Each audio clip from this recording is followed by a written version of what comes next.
Have you ever wondered why so many people stay stuck year after year? They read books, they watch videos, they talk about change, but when you look closely, nothing shifts. Why? Because they refuse to face the raw, uncomfortable truths that could actually set them free. Comfort zones feel safe, but they're cages.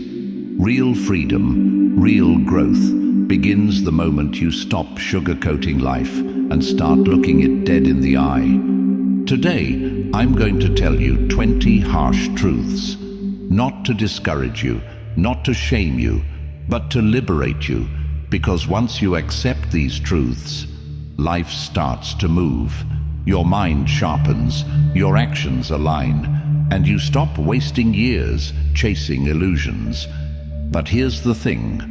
Most people will hear these truths and reject them. They'll defend their excuses. They'll protect their comfort. Will you? Or will you be one of the few who listen, really listen, and allow these ideas to challenge and transform you? Because the truth is simple. Your life will only rise to the level of truths you're willing to accept. The more you deny, the more you stay stuck. The more you face, the more you evolve. So if you're ready, really ready, take a breath and lean in. Let's begin. 1. No one is coming to save you. It sounds brutal, doesn't it?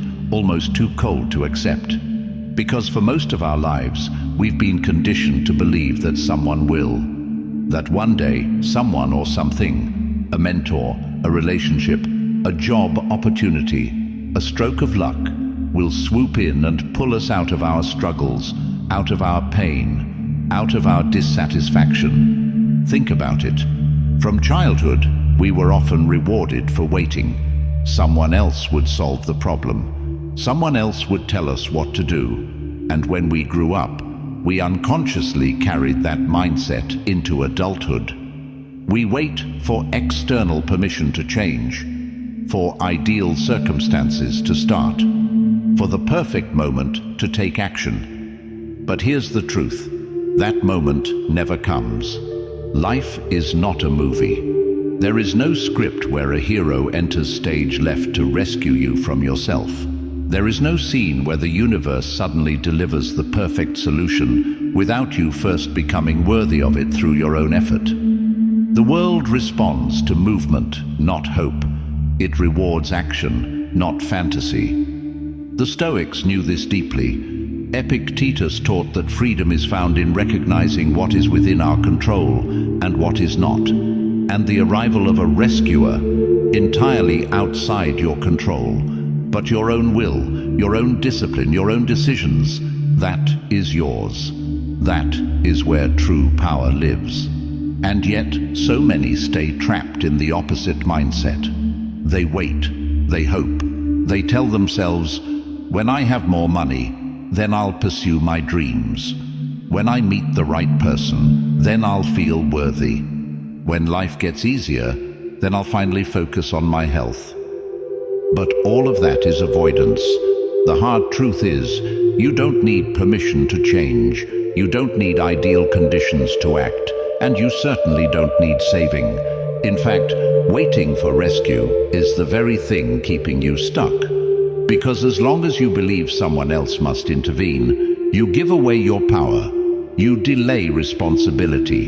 You remain passive in the story of your life. Here's what happens when you fully accept this truth. A profound shift. At first, it stings.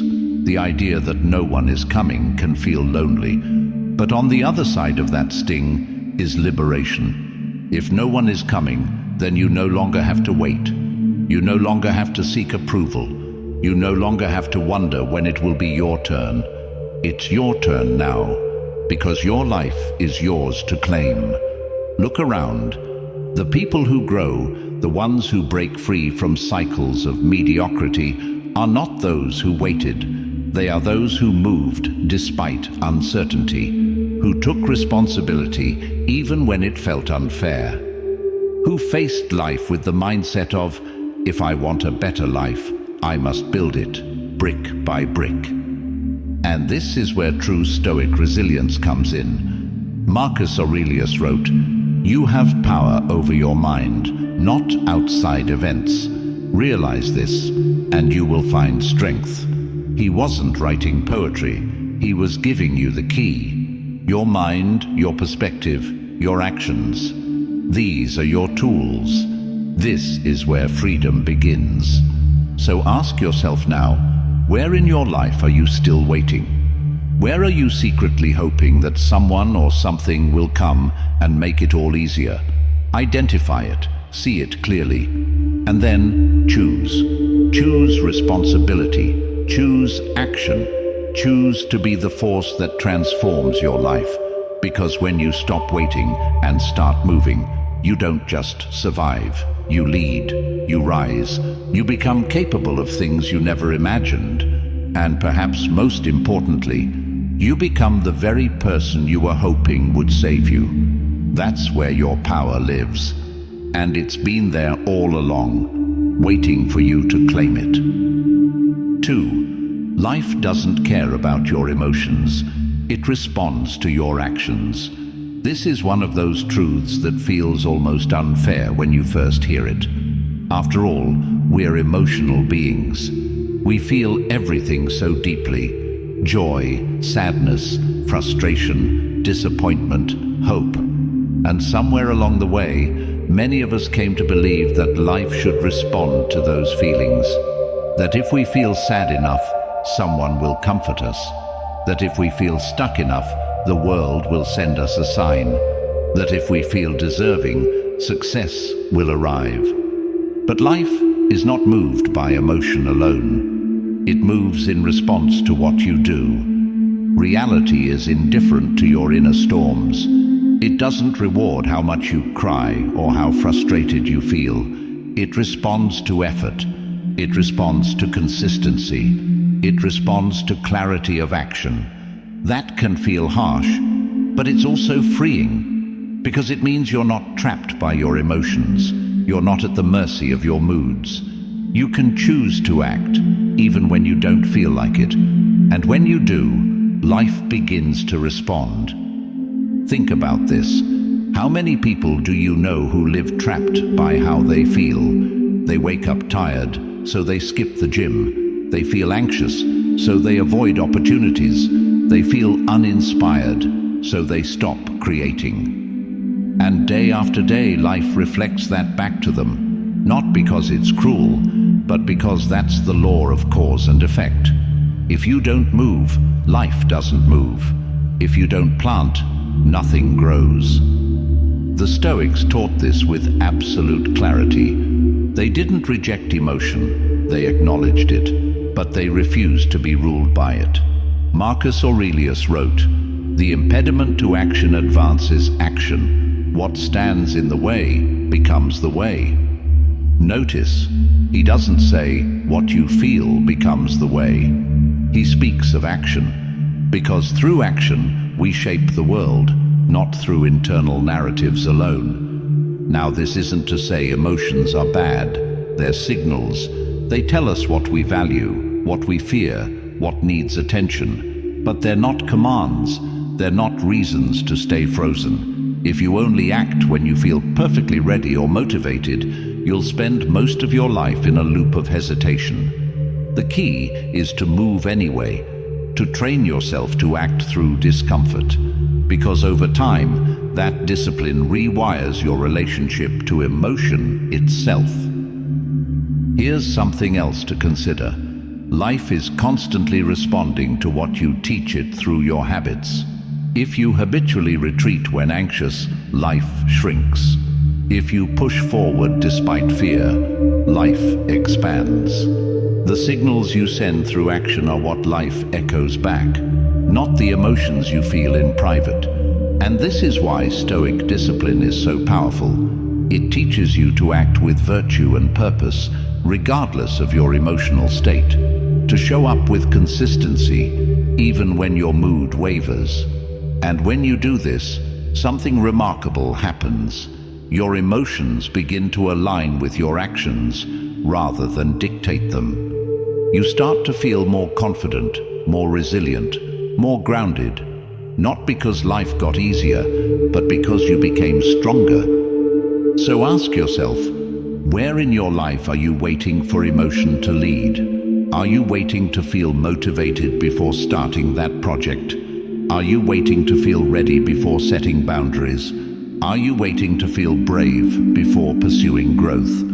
What if you flipped it? What if you chose to act first and allowed emotion to catch up later? Because here's the truth. The world isn't waiting to see how you feel. It's waiting to see what you'll do.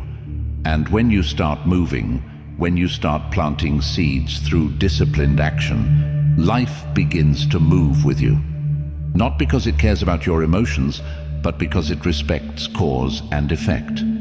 Act, and the world responds. Wait, and the world waits with you. The choice is always yours. 3. You're not exhausted, you're unfocused. How often do we hear this phrase, "I'm so tired, I just can't seem to get anything done"? And sure, sometimes that tiredness is physical. Sometimes your body does need true rest. But far more often, the exhaustion you feel isn't coming from your body. It's coming from your mind. And it's not because you've been working too hard. It's because your attention is fractured. You are spread too thin, chasing too many things at once, constantly pulled by distractions and noise. What you call exhaustion is often a symptom of a deeper disconnection from focus. You see, human beings aren't designed to live in a state of constant stimulation. And yet that's exactly what modern life demands of us.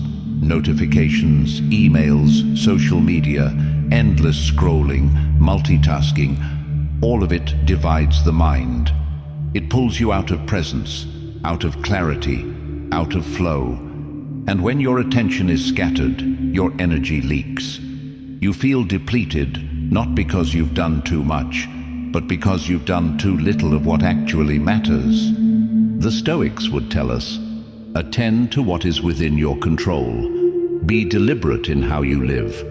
And yet most people are anything but deliberate. They start their day reactive, reaching for their phone, checking messages, getting pulled into trivial concerns. Hours pass, but no meaningful progress is made. And by the end of the day, they feel exhausted. But it's the exhaustion of aimlessness, not of purposeful effort. True fatigue from focused work feels different. It's satisfying. When you've spent hours immersed in deep, meaningful action, writing, building, learning, creating, you may be physically tired, but mentally you feel alive, fulfilled, clear, because your attention was aligned with your values. But constant distraction creates a counterfeit fatigue. You scroll through social media for hours and feel drained. You jump between tasks all day and feel fried. And the mind begins to confuse this overstimulation with real exhaustion. You think, I must need more rest. But what you really need is stillness, focus, simplicity. Consider this. How would your life change if you protected your attention as fiercely as you protect your money or your time? If you started each day by asking, what is truly worth my focus today? If you stripped away the noise and committed to deep, undistracted work?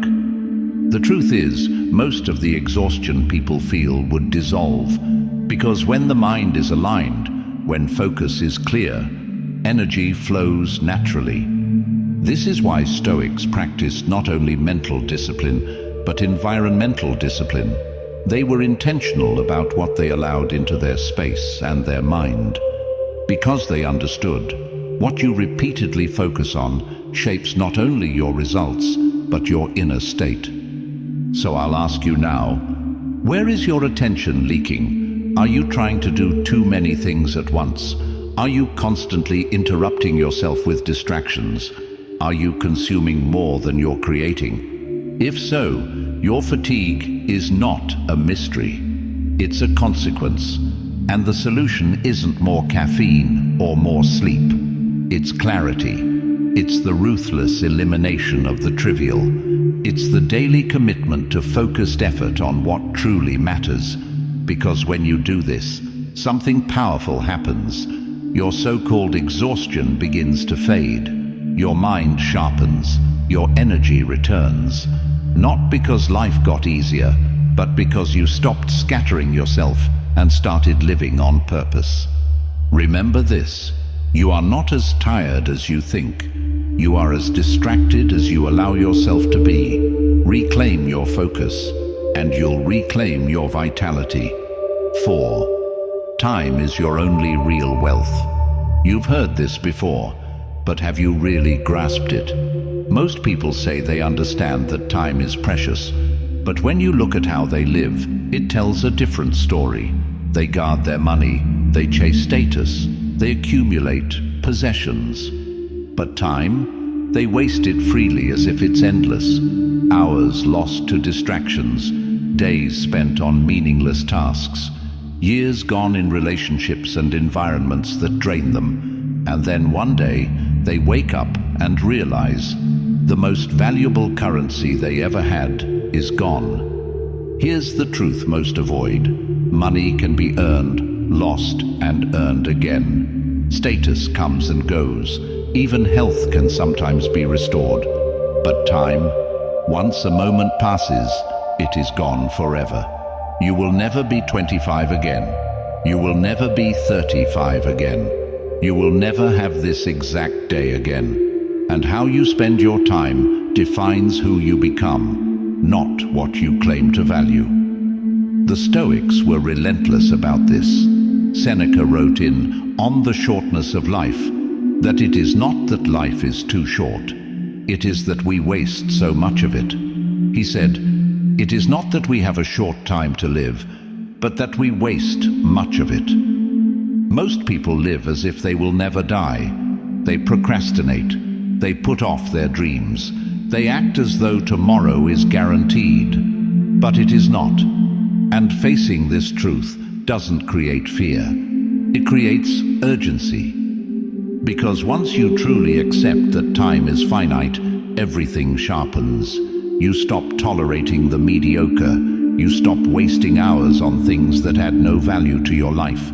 You stop saying yes to obligations that drain you. And you start living with intention. You choose your work, your relationships, your daily habits with care. Not out of fear, but out of deep respect for life itself. Ask yourself, if someone gave you $10,000, you'd probably think carefully about how to spend it. You'd prioritize, you'd avoid wasting it. Yet every single day, you are given 86,400 seconds. And how much of that do you spend deliberately?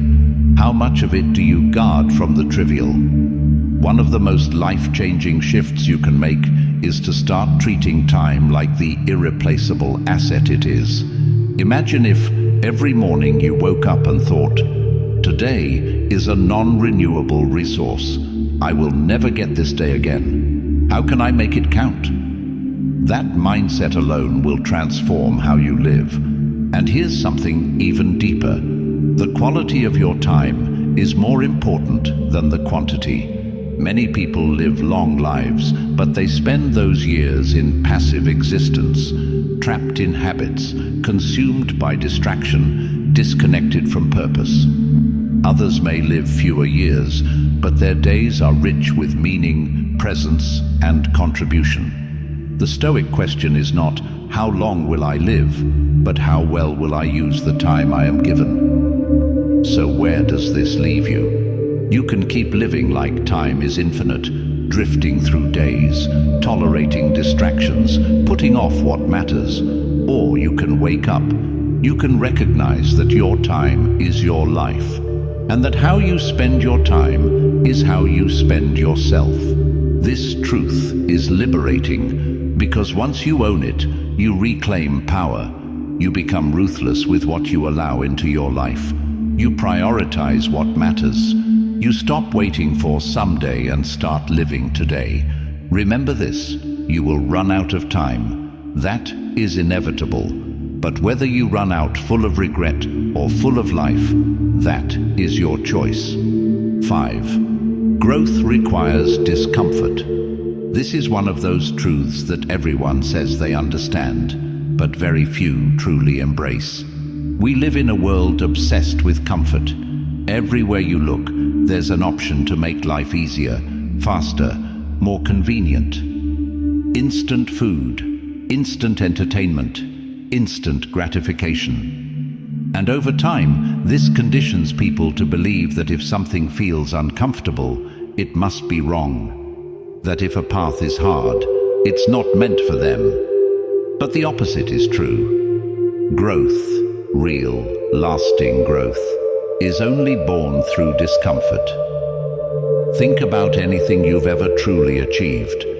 Did it come without effort, without uncertainty, without facing fear, doubt, or resistance? Of course not. Whether it was building a skill, improving your health, overcoming adversity, or healing from a setback, discomfort was part of the process. It had to be, because growth requires stretching beyond your current limits, and by definition, that is uncomfortable. The Stoics embraced this fully. They saw adversity not as punishment, but as opportunity. Epictetus wrote, "Difficulties are things that show a person what they are." Why? Because when you are tested, your character is revealed. When life challenges you, you discover what you are truly capable of. Not when things are easy, but when they are hard. And yet modern culture teaches the opposite. It tells you to seek ease, to avoid struggle, to chase happiness through comfort. But here's the paradox. The more you chase comfort, the weaker you become. And the weaker you become, the more life overwhelms you. Even small challenges feel unbearable. On the other hand, when you willingly choose discomfort, when you lean into difficult conversations, pursue challenging goals, face your fears, and build discipline, you grow stronger. You expand what you can handle. You build resilience.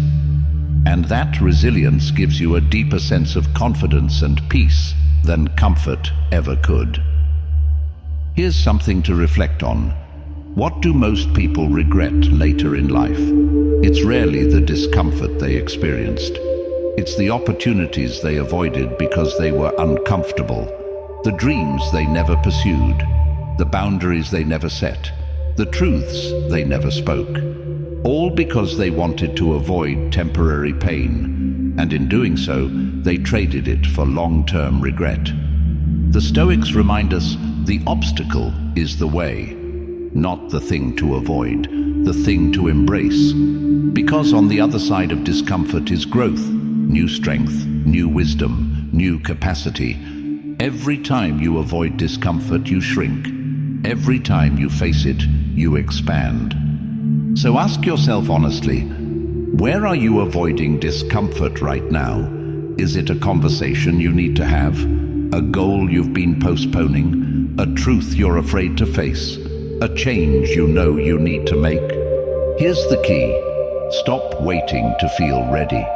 Stop waiting for the discomfort to disappear. It won't. The only way through is through. And when you move through it, when you lean into the resistance, you change.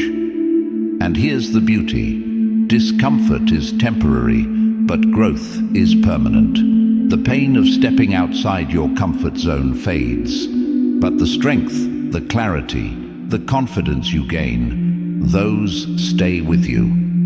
Remember this, the life you want lives on the other side of discomfort, not in avoiding it, not in wishing it away, but in facing it, one choice at a time. So choose discomfort, choose growth, choose the path that challenges you, because in doing so, you choose to become more than you are today. 6. You will outgrow people and places. It's one of the harder truths to accept, because it feels personal. You start to change. to evolve, to pursue growth. And suddenly, certain friendships feel heavier, certain environments feel suffocating, certain conversations no longer feed your mind or your spirit. And at first you might wonder, what's wrong with me? Or why do I feel disconnected from people I once loved being around? But the answer is simple, and it's not betrayal, it's evolution. As you grow, you will outgrow. That's not arrogance. It's a natural part of human development. Who you were 5 years ago is not who you are today. And if you are serious about becoming your highest self, then 5 years from now, you won't be who you are today either. And that means some relationships, some environments, will no longer align with your path. But here's where many people get stuck. They cling, out of loyalty, out of guilt, out of nostalgia. They stay in friendships that no longer serve their values. They remain in environments that drain their energy. They keep playing small to fit into the expectations of people who are no longer growing alongside them. And slowly, their growth stalls. Their potential is stifled, not because they aren't capable, but because they refuse to release what no longer fits. The Stoics were clear about this. They taught that life is in constant flux, that we must embrace change, not resist it. Marcus Aurelius wrote, "Observe constantly that all things take place by change. To fight that change is to suffer. To flow with it is to evolve." And yet, we often romanticize the past. We tell ourselves, "I owe it to them," or "I can't leave this place. It's been part of my life for so long." But ask yourself, do you owe your future to your past? Or do you owe it to the person you are becoming? Sometimes the kindest thing you can do for yourself and for others is to let go, to allow relationships to complete their season, to honor what they gave you, but not remain out of obligation. Because when you cling to what no longer aligns with your values, you dishonor both your growth and the authenticity of the connection itself. And this applies to places too. Certain environments feed your spirit, others shrink it. You must be ruthless in choosing where you spend your time, because your surroundings shape your mindset, your habits, your energy. If you stay too long in an environment that no longer fits your evolution, it will start to pull you backward. Here's what I want you to remember. Outgrowing is not abandonment, it's not betrayal, it's life, it's growth. And it's necessary if you are to honor your potential. You can love people deeply and still choose a different path. You can be grateful for a place and still move forward. And often, by releasing what no longer fits, you create space for new connections, for environments that nourish your next level. But that space can't open until you have the courage to let go. So ask yourself now, where are you holding on too tightly? To relationships that drain you? To places that stifle you? To versions of yourself that no longer align with who you're becoming? Remember this, not everyone is meant to walk your full journey, and that's okay. Some people were there for a season, a chapter, a lesson. Honor that, but don't let it chain you. Growth will ask you to make room, to release, to evolve, and when you do, you step into the life that truly belongs to you. Not the life shaped by past attachments, but the one aligned with your present values and future vision. Let go and grow. 7. Boundaries are the foundation of peace. If you want more peace in your life, more clarity, more energy, don't start by chasing external calm. Start by setting stronger boundaries, because without them, your energy leaks, your attention is scattered, your days become reactive, not intentional, and very quickly, your inner world reflects that chaos. Most people misunderstand boundaries. They think of them as walls, as harsh or selfish acts. But in truth, boundaries are the opposite of selfish. They are acts of clarity, of respect, both for yourself and for others. When you set clear boundaries, you teach the world how to engage with you. You define what you will allow, what you will not tolerate, and where your time and energy will go. Without boundaries, life becomes a constant negotiation. You find yourself saying yes when you mean no. You tolerate behaviors that drain you. You engage in conversations that steal your focus. And over time, resentment builds. Not because life is unfair, but because you haven't honored your own limits. The Stoics understood this deeply. Epictetus taught, keep your will in harmony with nature. And part of that harmony is knowing what aligns with your nature and what violates it. Boundaries are the practical expression of this wisdom. They are how you live your values, not just speak them. Think about your own life. How many times have you felt overwhelmed? Not because you were doing too much, but because you were doing too much of what didn't truly matter to you. How many times have you sacrificed your peace to avoid disappointing someone else? How many times have you let guilt override your own well-being? Every time you do, your energy fractures. Your days fill with obligations that aren't aligned with your deeper purpose. And peace becomes elusive, not because you lack the capacity for peace, but because you've allowed too many things to invade your space. But here's the good news. Boundaries can be reclaimed. You can start today. It begins with clarity. What do you truly value? What kind of life do you want to live? What kind of energy do you want to cultivate? When you know this, boundaries become easier to define. And here's something important. Boundaries are not about controlling others. They're about controlling yourself, your choices, your agreements, your actions. You can't force someone to respect you, but you can choose whether or not to remain in situations where respect is absent. Setting boundaries will feel uncomfortable at first, especially if you've spent years people-pleasing or avoiding conflict. But that discomfort is temporary. The peace that follows is lasting. Because when you live in alignment with your values, without constant leakage of energy, your mind becomes clearer. Your body feels lighter. Your relationships become more authentic. Not everyone will like your boundaries. Some will push against them. Some will try to guilt you back into old patterns. But remember, anyone who benefits from your lack of boundaries is not invested in your growth.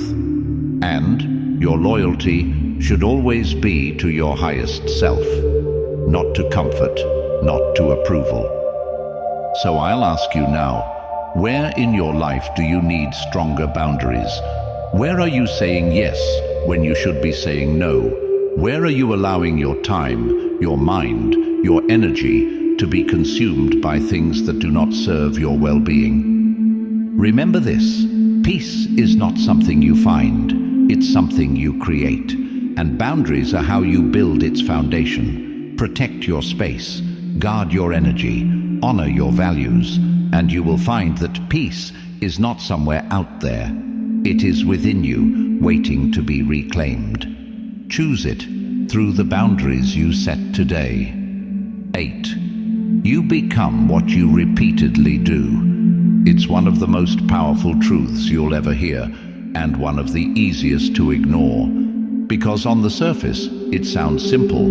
Your habits shape you. But when you truly reflect on this, it changes everything. Because it means you're not defined by your intentions, your dreams, or even your potential.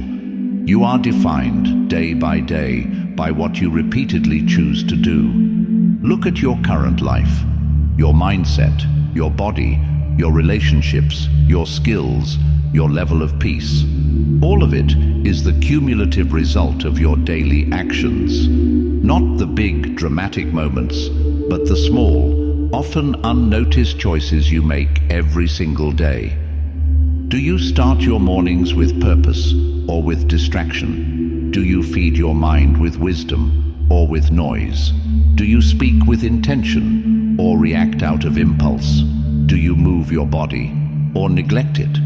Do you confront hard truths or avoid them? Every one of these small choices matters, because what you do repeatedly, you become. It shapes your identity, whether you're conscious of it or not.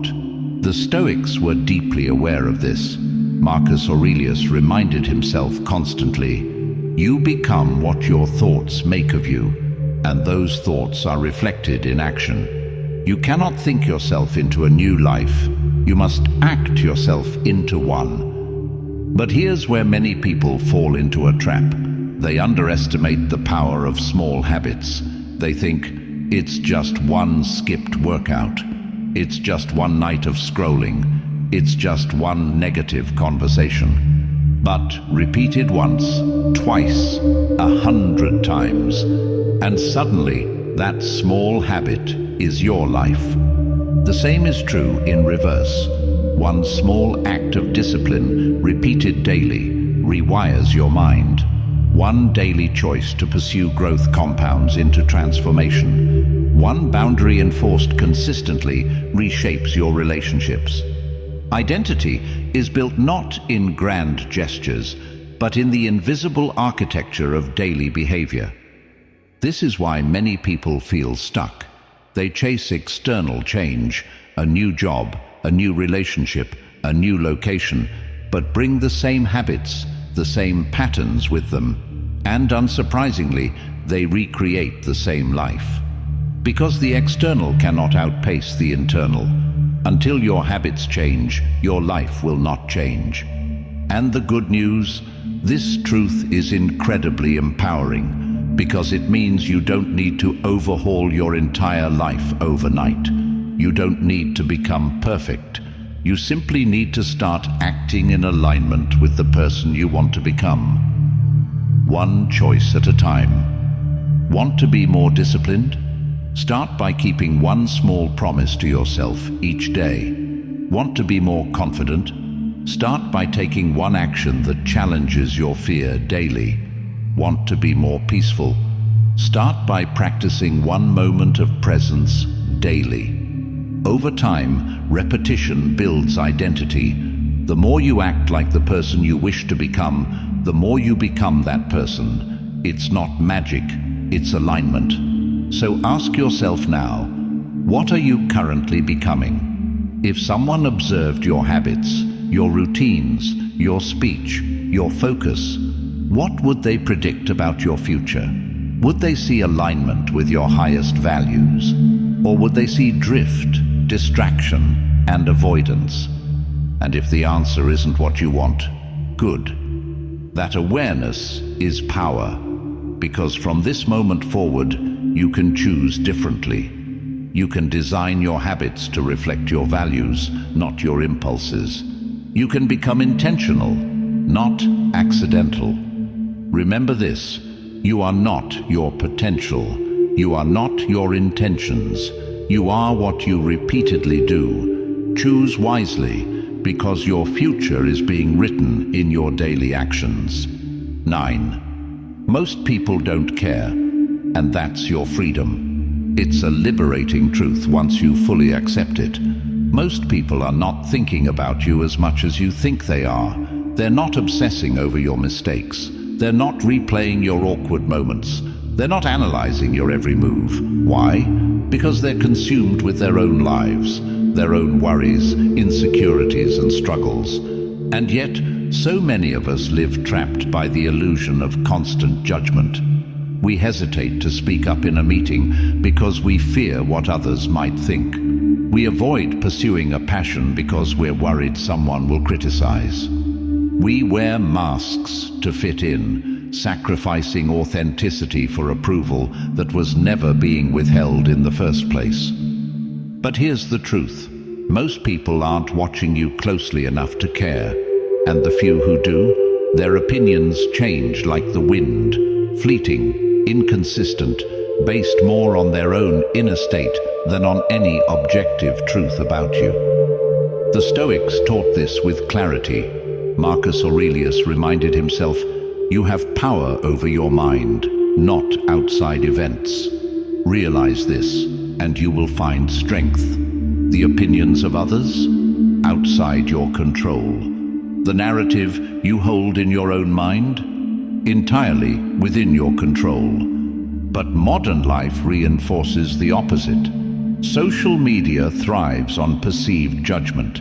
Likes, comments, algorithms, all designed to keep you hyper-aware of how others are responding to you. And over time, this conditions the mind to seek validation and avoid risk. You begin to live for optics instead of substance. Here's what happens when you release this illusion. You reclaim energy. You reclaim courage. You give yourself permission to act, to try, to fail, to learn, without the constant weight of imagined judgment. You move through life lighter, freer, bolder. Because when you truly understand that most people are focused on themselves, you stop living for their approval. You stop diluting your expression to fit expectations that probably don't even exist. You stop postponing your dreams, waiting for the perfect audience or the right applause. And ironically, this is when people start to notice. When you stop trying to be noticed. Authenticity is magnetic, but it's born in self-trust, not in public validation. Think about this. How many opportunities have you avoided out of fear of judgment? How many conversations have you silenced? How many dreams have you shelved? And what has that cost you? In growth, in fulfillment, in peace. Now, imagine this instead. You act boldly, not recklessly, grounded in your values, aligned with your truth. You take risks, not because you're fearless, but because you know the only thing holding you back was imagined perception. You move through life with the quiet confidence that comes from knowing. Most people are too focused on their own journey to fixate on yours. This isn't permission to be careless, it's an invitation to be courageous, to live aligned with your highest self, not with the shifting opinions of others, to prioritize growth over approval. And if criticism does come, so what? As Epictetus said, "If evil be said of thee and it be true, correct thyself. If it be a lie, laugh at it." You are not here to manage every perception. You are here to live fully, to grow boldly, to contribute authentically. So ask yourself now, where in your life are you holding back because of imagined judgment? What would you do? How would you live if you truly embraced the freedom that comes from knowing most people simply don't care as much as you think? Remember this, the cage is imagined, the key is in your hands. Use it and set yourself free. 10. What you consume shapes what you think. Most people underestimate just how deeply they are shaped by what they take in, every day, every hour. And I'm not just talking about food, though that matters too. I'm talking about everything, the books you read, the videos you watch, the conversations you engage in, the social media you scroll through, even the background noise you allow into your space. All of it programs your mind. All of it influences your thoughts, your emotions, your beliefs, often in ways you're not consciously aware of. You see, the human brain is remarkably adaptive. It mirrors what it's exposed to. Just as your body reflects the quality of the food you eat, your mind reflects the quality of what you consume mentally and emotionally. And this is why so many people today feel anxious, distracted, restless. It's not simply because life is more stressful, it's because they are constantly feeding their minds a diet of low-quality, hyper-stimulating, and often toxic input. Endless streams of outrage, negativity, gossip, comparison, superficial entertainment.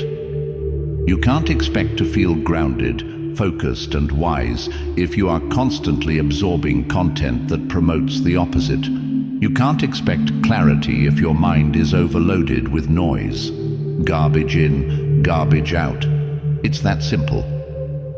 The Stoics understood this deeply. They were deliberate about what they allowed into their consciousness.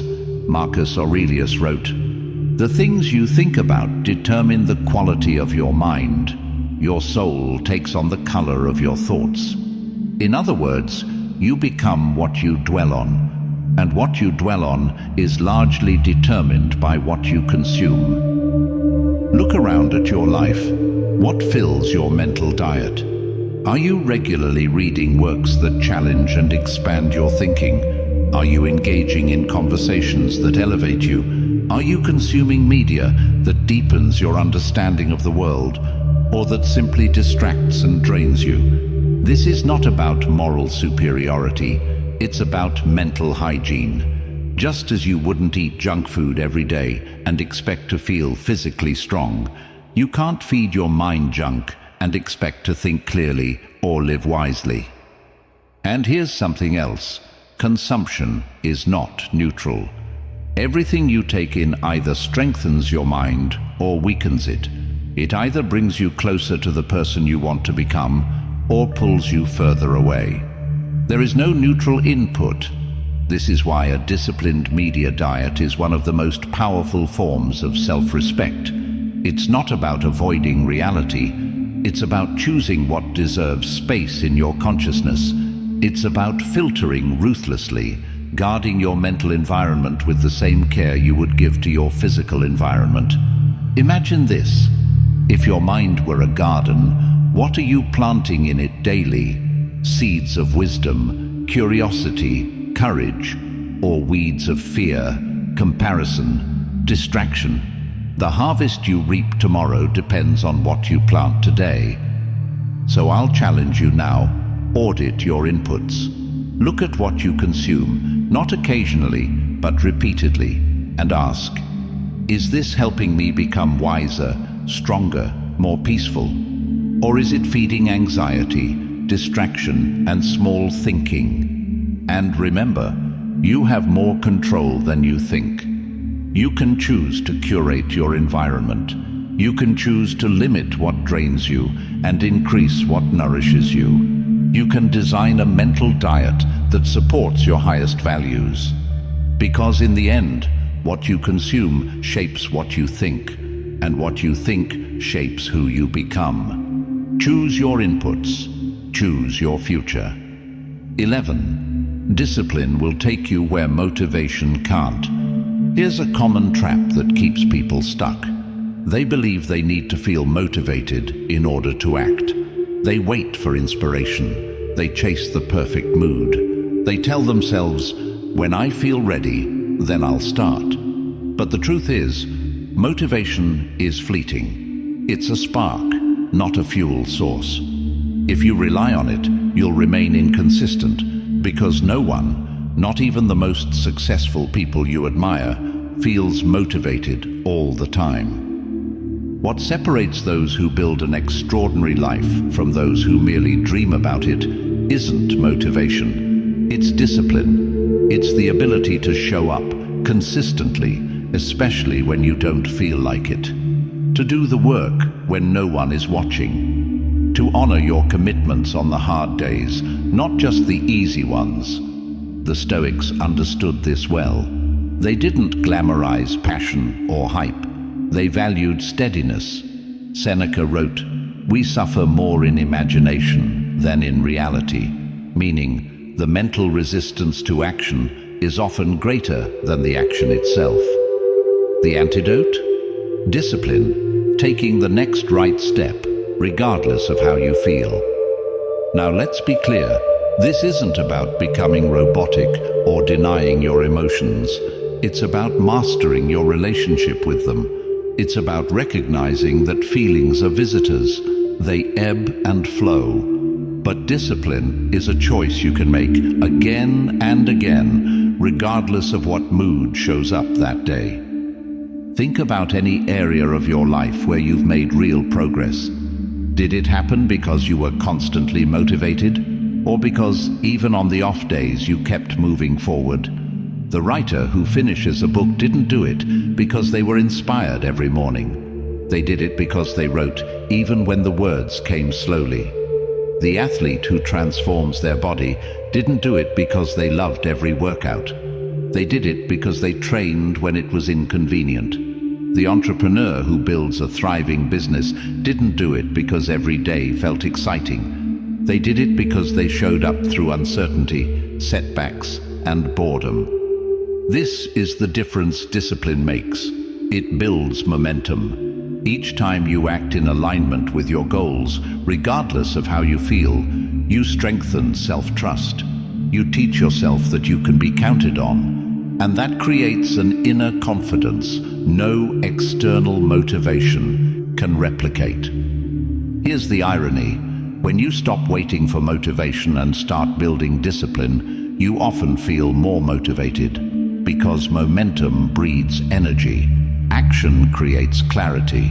The simple act of doing consistently shifts your state far more than sitting around waiting for the right feeling. Now, this isn't about perfection. You will have off days. You will miss a step. But discipline is about what you do most of the time.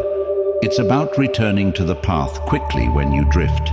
It's about holding the standard, not chasing an ideal of flawless execution. So I'll ask you now, where in your life are you waiting for motivation? What dream, habit, or goal have you postponed, telling yourself, I just need to feel ready?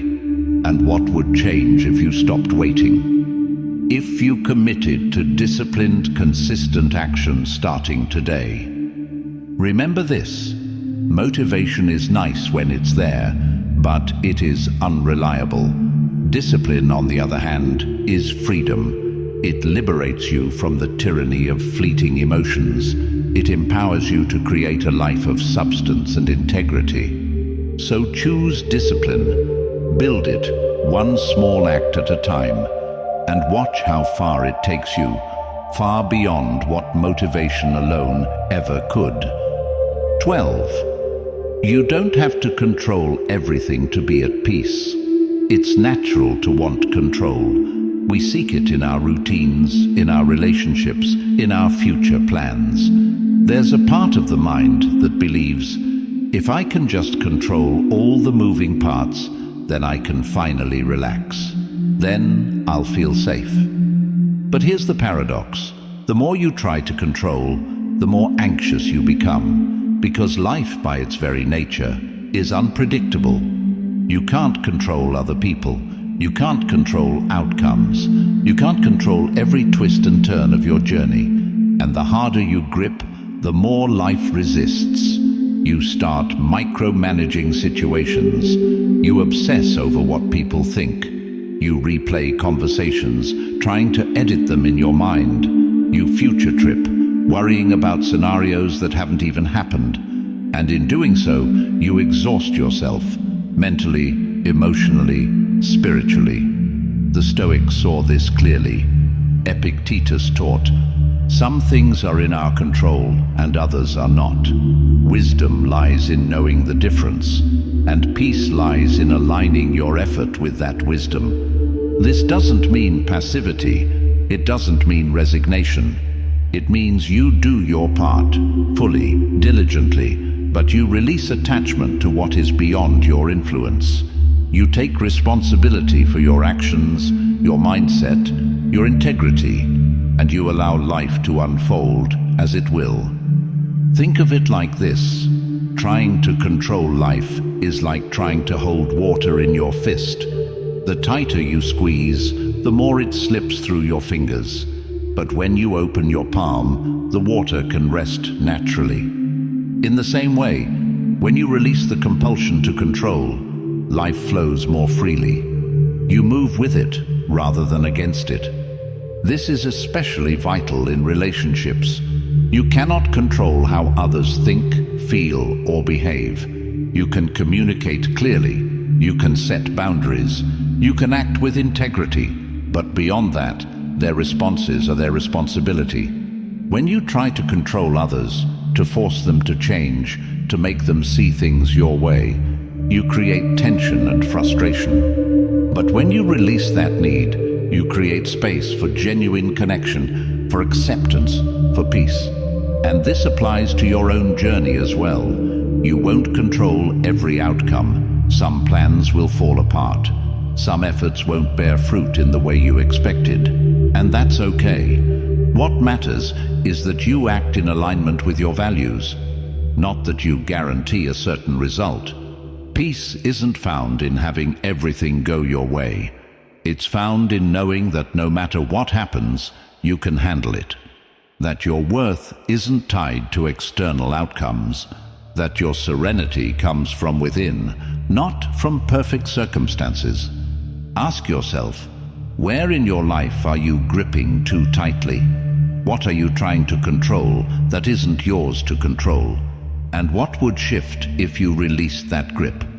If you focused instead on what is truly within your power? Remember this: surrender is not weakness, it is wisdom. It is the mature recognition that life is too vast, too dynamic to be controlled, but it can be navigated with clarity, with grace, with resilience. When you stop needing to control everything, you create space for peace to enter. You free your mind, you open your heart, and you discover that the very peace you were chasing through control was available to you all along, through letting go. Choose that peace. It is closer than you think. 13. You teach people how to treat you.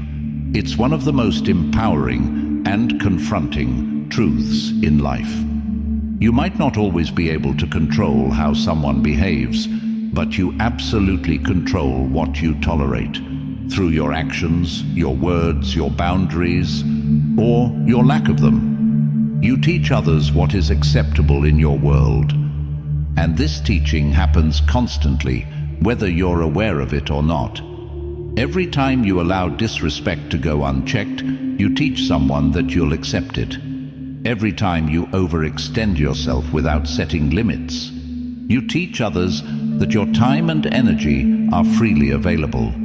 Every time you silence your needs to avoid conflict, you teach people that your needs don't matter. On the flip side, every time you enforce a boundary, you teach respect. Every time you communicate clearly, you teach that your voice matters. Every time you walk away from toxicity, you teach that your peace is non-negotiable. The Stoics would say, be tolerant with others, but strict with yourself. This isn't about harshness, it's about integrity. You cannot control the behavior of others, but you can and must control your own standards. Too often, people fall into the trap of hoping others will just know how to treat them. They wait for kindness. They hope for understanding. But hope is not a strategy. Clarity is, and clarity is expressed through consistent action. Think about a relationship in your life where you feel unseen or undervalued. Ask yourself, have you clearly communicated your boundaries? Have you consistently enforced them, or have you sent mixed signals, tolerating behavior that violates your values? It's not about blame, it's about ownership. You are the gatekeeper of your life. The standards you uphold teach others how to engage with you. And if someone continues to disregard your boundaries after you've clearly set them, that tells you something about their respect for you, and it gives you the information you need to make aligned choices. Now, setting and enforcing boundaries isn't always easy. It will feel uncomfortable at first, especially if you're used to people-pleasing or avoiding conflict. But discomfort is temporary. The self-respect you build is lasting, and over time, something powerful happens. Your relationships shift. The ones that cannot honor your boundaries fall away. The ones that can deepen in authenticity and mutual respect. This is the foundation of healthy relationships, not unspoken expectations, but clear, conscious agreements.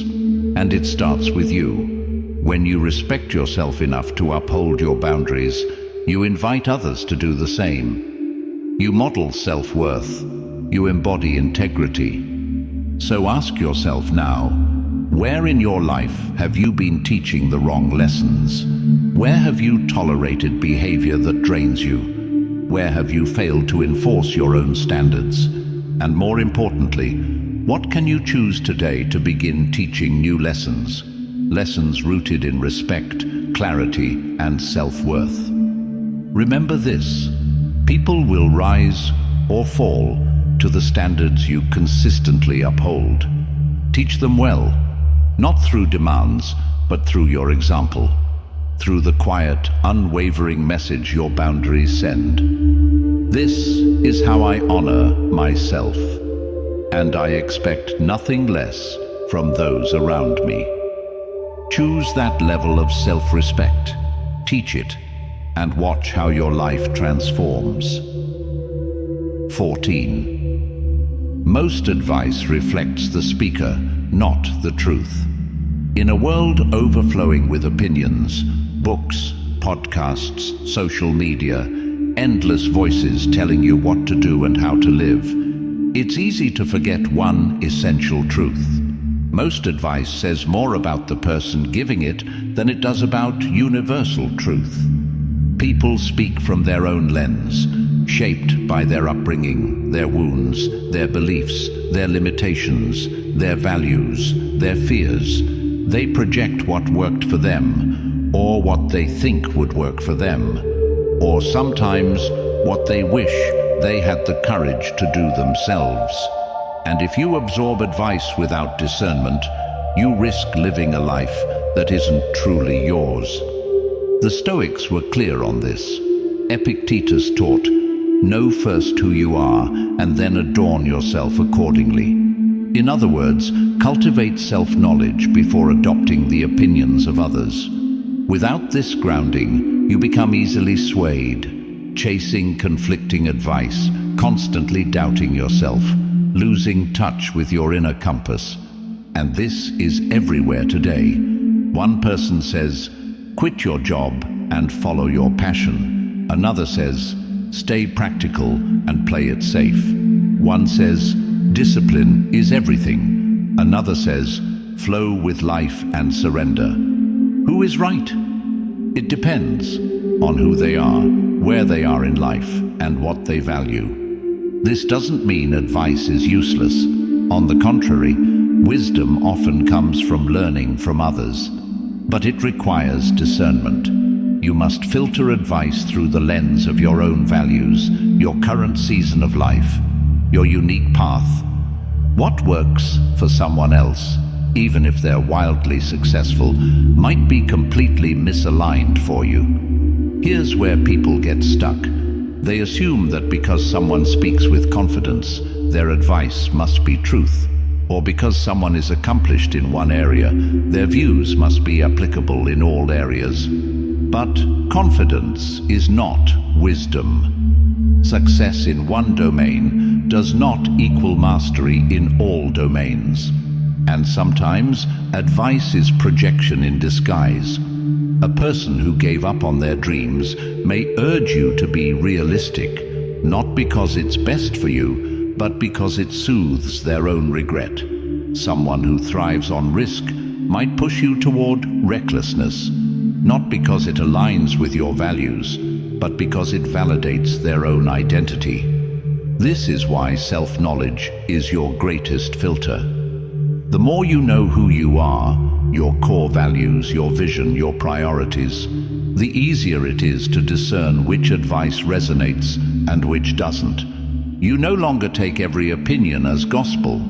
You listen openly, but selectively. You remain curious, but grounded. And this also invites humility. Just as others speak from their lens, so do you. Your truth is not the truth. It's your truth. And the more you recognize this, the more open you become to dialogue, to growth, to learning, without the need to impose or defend. So ask yourself, what advice have you been absorbing without reflection? Are you living choices that truly align with your values, or that reflect someone else's expectations or worldview? Where might you need to return to your own clarity rather than outsourcing your decisions to external voices. Remember this: most advice reflects the speaker more than the truth.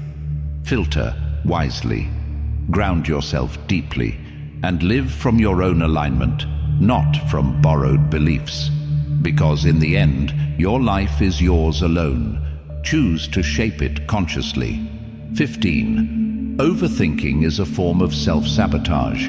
You might tell yourself that you're just being careful, that you're planning wisely, that you're being responsible.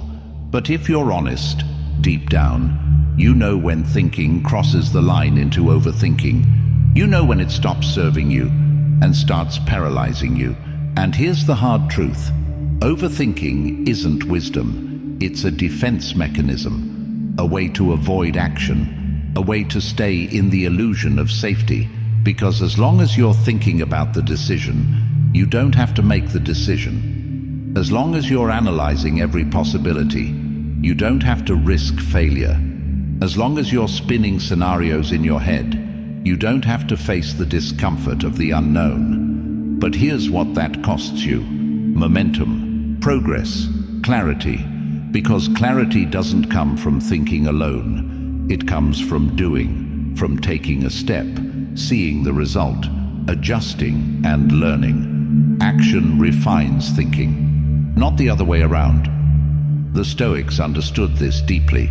Marcus Aurelius reminded himself, "Waste no more time arguing what a good man should be one." In other words, act. Stop spinning in thought. Embody the values you claim to hold. Clarity follows action. And yet, modern life conditions us to overthink. We're flooded with information. Every choice feels weighty.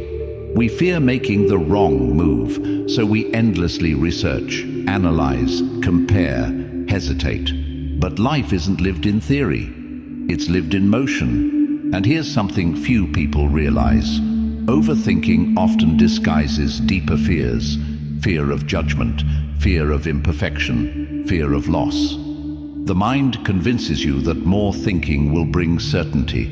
But the truth is, certainty is rare, and waiting for it guarantees stagnation. Think about a time when you finally acted after weeks or months of overthinking. How often did the experience turn out different, often easier, clearer, more manageable than you had imagined? The mind amplifies fears that action often dissolves, and overthinking also erodes confidence. The longer you stay in analysis mode, the more doubt grows. You start questioning yourself. Your self-trust weakens, and ironically, the very thing you hope to achieve, a wise decision, becomes harder to reach. So what's the antidote? Action. Imperfect, courageous, informed action. You don't need to have it all figured out to begin. You need to begin to figure it out. Each step teaches you more than endless theorizing ever could. Here's a mindset shift. Instead of asking, "How can I be sure this is the right move?"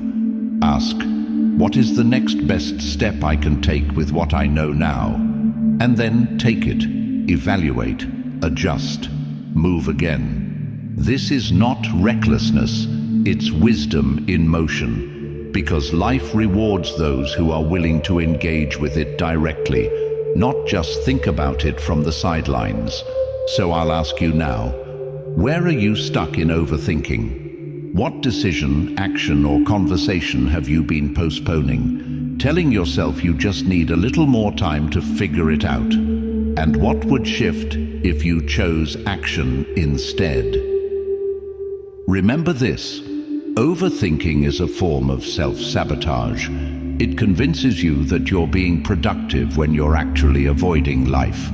Choose action. Choose momentum. Choose to live, not just to think about living. Your clarity, your confidence, your growth, they're waiting for you on the other side of motion. Step into it. 16. You can't heal where you were hurt. It's a difficult truth, but one that liberates the moment you truly accept it. Sometimes healing requires leaving, not because you're weak, not because you're running away, but because some environments, relationships, and patterns are so deeply tied to the pain you carry that staying in them only keeps the wound alive.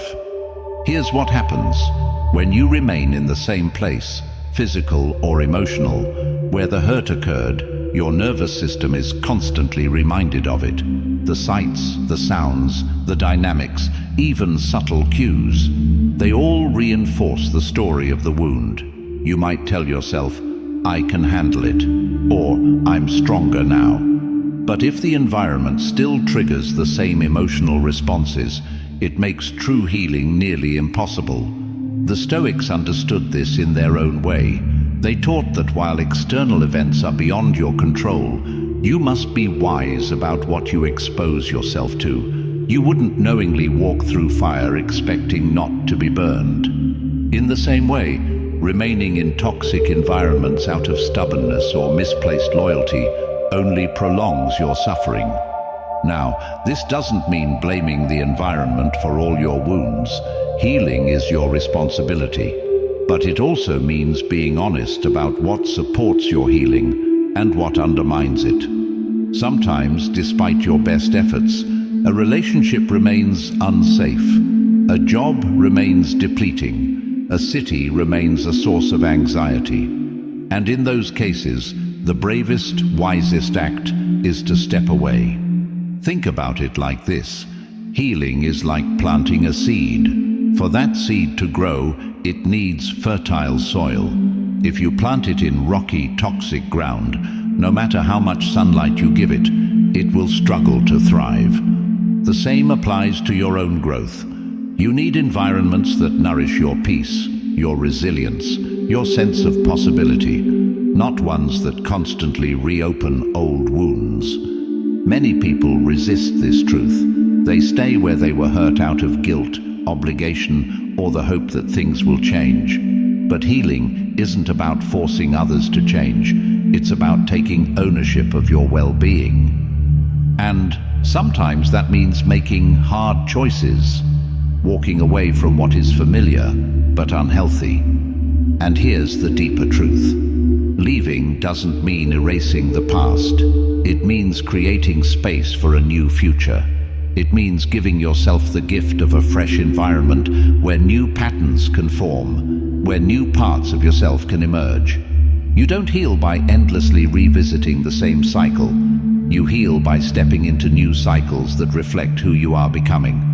Ask yourself now, where are you trying to heal while remaining in the same conditions that caused the hurt? Is it a relationship where the dynamic hasn't truly changed? A workplace that still undermines your worth? A community that reinforces your old identity? And what might become possible if you allowed yourself to leave, not in anger, but in self-respect? What if you chose healing over loyalty to the past? Remember this, you can't heal where you were hurt. You can learn from it, you can grow beyond it, but true healing often requires new soil. Honor your growth. Choose the environments that align with your healing and release the ones that don't. In doing so, you give yourself the chance not just to survive, but to truly thrive. 17. Your attention builds your identity. Most people don't realize just how powerful and how precious their attention truly is. In fact, it might be your most valuable resource. Why? Because what you consistently focus on shapes how you think, what you believe, how you feel, and ultimately, who you become. Your attention is like sunlight to a plant. Whatever you shine it on, whatever you repeatedly give your mental and emotional energy to, grows. And over time, that growth defines your identity. Focus on fear long enough, and you become anxious. Focus on resentment long enough, and you become bitter. Focus on growth and discipline, and you become resilient. Focus on gratitude, and you become peaceful. This is why the Stoics placed such emphasis on directing the mind. Marcus Aurelius wrote, "The soul becomes dyed with the color of its thoughts." He understood that what you habitually dwell on, you eventually embody. It becomes your nature. And yet in modern life, attention is constantly under siege. The digital world profits from capturing and hijacking your focus. Algorithms engineered to keep you scrolling, headlines designed to provoke outrage, endless notifications pulling your mind in 100 directions. And if you're not deliberate, your attention is fragmented, scattered across trivial things that do nothing to serve your growth or well-being. The result? You feel disconnected, anxious, reactive, not because life is inherently chaotic, but because your mind has been trained to dwell in chaos. But here's the liberating truth. You can reclaim your attention. You can choose what you focus on. And in doing so, you can consciously build the identity you desire. It starts with awareness. Ask yourself, where is my attention going day to day? What am I feeding my mind? What conversations am I engaging in? What content am I consuming? What inner dialogues am I rehearsing? If the answers reveal a focus on negativity, fear, distraction, it's no mystery why you feel stuck. But the good news is, you can shift this. You can train your attention toward what serves you through intentional practice. This might mean beginning your day with reflection or journaling rather than diving into a screen. It might mean curating your environment, removing toxic inputs and surrounding yourself with wisdom and inspiration. It might mean setting boundaries around how much attention you give to drama, gossip, or mindless noise. Because here's the key: identity isn't static, it's dynamic. It's built moment by moment by what you choose to attend to. Want to become more disciplined? Focus on habits of discipline. Want to become more courageous? Focus on examples of courage. Want to become more grateful? Focus daily on what you appreciate. Over time, these repeated attentions reshape your mind, and by extension, your life. And remember, where your attention goes, your energy follows. If you constantly focus on what's missing, you feel lack. If you focus on what you can control, you feel empowered.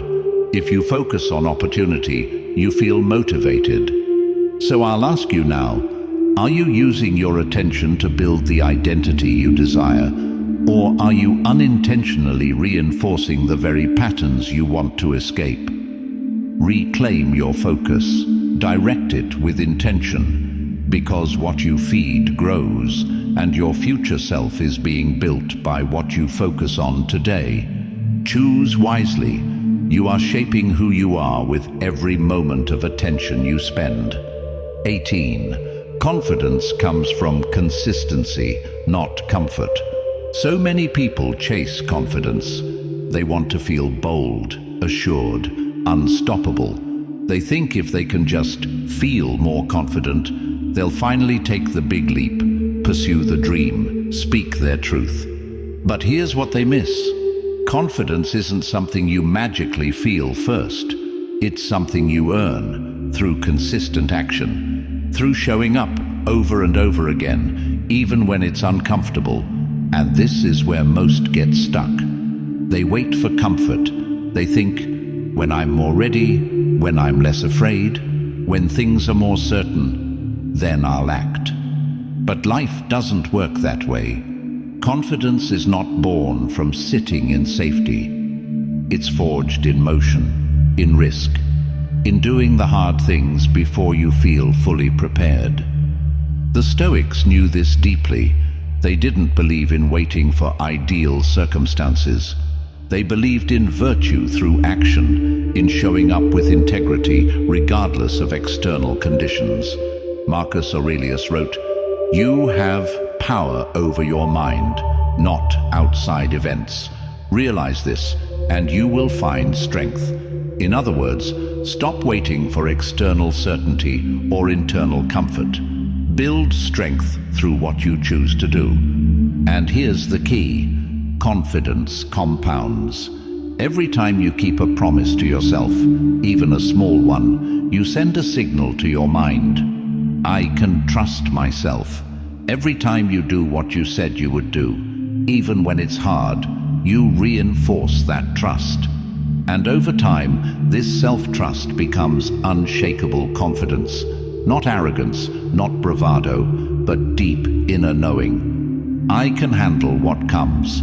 I can rely on myself. Now contrast this with the comfort trap. The more you avoid discomfort, the more fragile your self-trust becomes. You subconsciously teach yourself, when things get hard, I pull back. And the more you do this, the more your confidence erodes. Because confidence cannot coexist with chronic self-betrayal. This is why discipline is so powerful. Not because it's glamorous, but because it builds trust. Every time you wake up and do the work, even when you'd rather stay comfortable, you strengthen your identity as someone who follows through. Every time you lean into the hard conversation, the challenging workout, the focused project, you expand your capacity. And that capacity is what confidence truly is. Not feeling fearless, but knowing you can act in the face of fear. Not needing certainty, but trusting your ability to navigate uncertainty. So if you want more confidence, stop chasing it through comfort. Stop waiting to feel ready. Start acting with consistency. Show up for your habits. Honor your word. Move toward growth, not away from it. And here's something powerful. The very act of choosing discomfort, of stretching your limits, begins to shift how you see yourself. You no longer identify as someone who hesitates. You see yourself as someone who acts, someone who is resilient, someone who builds rather than avoids. Ask yourself now, where have you been waiting for confidence before taking action? And what might change if you flipped it? If you chose action first, knowing that confidence will follow. Remember this, comfort is addictive but fleeting. Consistency is uncomfortable at first, but transformative. And the life you want, the person you want to become, is built through the discipline of showing up again and again. Especially when it's hard. Choose consistency over comfort. That is where true confidence lives. 19. People remember how you made them feel, not what you said. It's tempting to believe that the impact we leave on others comes from our words. The clever things we say, the advice we give, the points we make. But in reality, that's not what lingers in people's hearts. Long after your words are forgotten, the emotional imprint you left remains. People remember how they felt in your presence, whether they felt seen, valued, respected, inspired, or diminished, dismissed, overlooked. And this is a truth many people overlook, especially in a world obsessed with being right. You can win an argument and still lose respect. You can give great advice and still leave someone feeling judged. You can impress with knowledge and still leave no lasting warmth. The Stoics understood this subtle but profound truth. They didn't seek to dominate others intellectually. They sought to live with integrity and to treat others with virtue. Epictetus taught, "Be tolerant with others, strict with yourself." Meaning, hold yourself to the highest standards of character, but approach others with kindness, patience, and understanding. Because here's what matters: how you carry yourself in moments of tension, how you listen when someone is struggling, how you show up when no recognition is guaranteed. In those moments, the emotional tone you set leaves a deeper mark than any polished phrase ever could. Think about your own life. Who are the people who left a lasting impression on you? Chances are, it wasn't because of some perfect sentence they spoke, It was because of how they made you feel: safe, empowered, understood, encouraged. And the same is true for how others will remember you. You don't need to be the smartest in the room. You don't need to impress everyone with your knowledge. But if you can be the person who brings calm to chaos, hope to discouragement, clarity to confusion, that is a legacy far more valuable than being right. Now, this requires mindfulness. In a fast world, it's easy to default to reactivity, to interrupt, to advise too quickly, to seek validation by proving your point. But presence is more powerful than performance. When you slow down, when you truly listen, when you engage with genuine curiosity and respect, you create an atmosphere where others feel valued. And this isn't about being overly agreeable or false. It's about integrity, about aligning your actions with the values you wish to embody, about remembering that how you make others feel is an extension of who you are becoming. So ask yourself, how do people feel after interacting with you? Energized or drained, seen or ignored, respected or judged, inspired or discouraged? And more importantly, what small shifts can you make today to embody the presence you want to offer to the world? It's not about grand gestures. It's about consistent, conscious choices. A moment of true listening, a word of encouragement, a tone of patience. Because in the end, people may forget what you said. They may forget what you did, but they will never forget how you made them feel. And that is where your deepest impact lives. Choose to make it count. 20. Live for your future self, not for immediate comfort. Every day, with every choice you make, you're casting a vote, not just for who you are today, but for who you are becoming. And the hard truth is, many people trade their future peace, strength, and success for the fleeting comfort of the moment. It's easy to do. In fact, modern life encourages it. Skip the workout. It's more comfortable to rest. Scroll for another hour. It's easier than focusing. Postpone the hard conversation. Avoiding discomfort feels better now. But every time you choose short-term ease, you quietly tell your future self, you'll deal with the consequences. And those consequences compound. The health you neglect today becomes the struggle of tomorrow. The boundaries you avoid setting now become the resentment you carry later. The dreams you delay become regrets. The Stoics taught us to think long-term, not in fear, but in wisdom. Marcus Aurelius wrote, "Do not waste what remains of your life in speculating about others. Instead, be concerned only with how you may best use the present to shape the future." In other words, live each day as an act of preparation, of alignment with the person you wish to become. And here's the liberating truth. You don't need to be perfect. You don't need to overhaul your entire life overnight. You simply need to start making choices, small, consistent ones, that your future self will thank you for. Ask yourself, how will I feel tomorrow if I make this choice today? How will this action or inaction shape the life I'm building? Does this serve the future I want, or does it simply soothe the discomfort of the present? Because here's the reality. Life will ask for payment. You can pay now, with effort, discipline, discomfort, and earn long-term freedom. Or you can avoid the payment now, but the debt will come later, often with interest. And this applies to every area of life. To your health, move today so your body serves you tomorrow. To your mind, learn today so your thinking sharpens over time. To your relationships, invest today so trust and depth can grow. To your purpose, act today so fulfillment can take root. And here's something beautiful. The more you live this way, the more natural it becomes. You begin to identify as someone who honors their future self. The short-term temptations lose their grip. The deeper satisfaction of integrity and progress becomes its own reward. Of course, this doesn't mean denying all pleasure or living in constant sacrifice. It means discerning what is true nourishment versus what is cheap escape.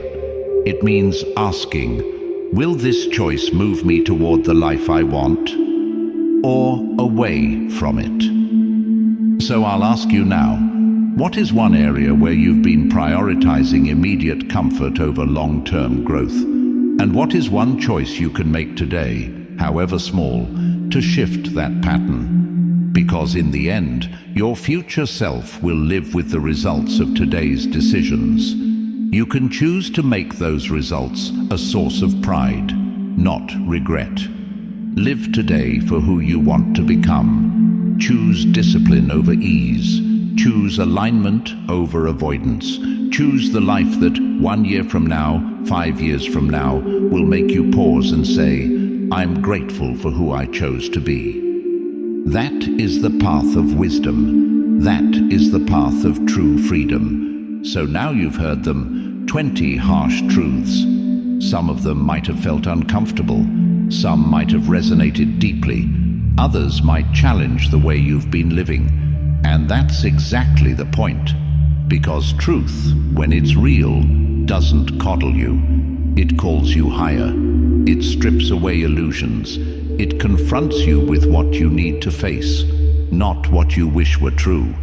And when you have the courage to accept these truths, something shifts. You stop waiting. You stop blaming. You stop postponing the life you know you're capable of living. And here's what I want you to remember. Knowing these truths isn't enough. Plenty of people hear wisdom and do nothing with it. The ones who change, the ones who rise, are the ones who act, who take these truths and let them shape their daily decisions, who live them, not just admire them. So today, as you walk back into your life, ask yourself, what am I going to do differently? What will you release? What will you choose? What will you build?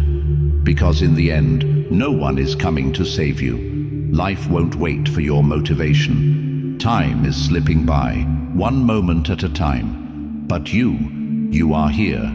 You are capable. You are ready. Lean into these truths. Let them sharpen you.